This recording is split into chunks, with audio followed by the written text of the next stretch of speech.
The medal ceremony of 2024 ECA Canoe Power Championships in category Women's Canoe Under 23 will begin.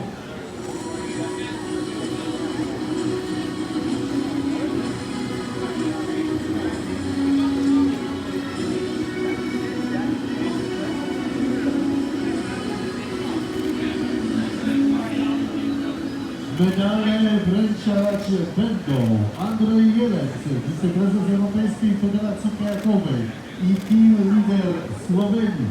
The medals will be presented by Andrzej Jelec, Vice President of European Canoe Association, accompanied by team leader of Slovenia. Miejsce trzecie, medal brązowy w konkurencji C1 kobiet dla 23 mistrzów Europy młodzieżowców. Dla 23 Bronze medal goes to Emanuela Luknarova, Slovakia.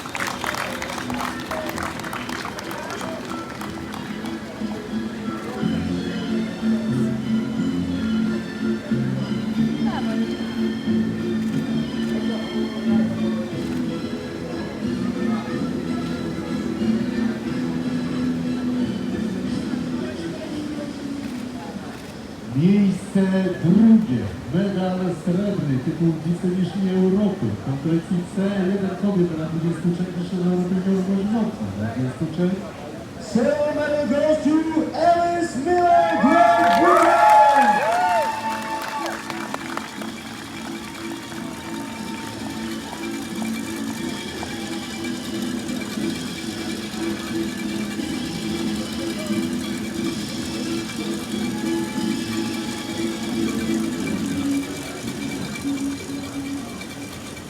Miejsce pierwsze, medal złoty i tytuł mistrzyni Europy w konkurencji C1 kobiet dla 23 mistrzów Europy młodzieżowców. Dla 23 Golden medal and European title for Eva Alina Očevar, Slovenia.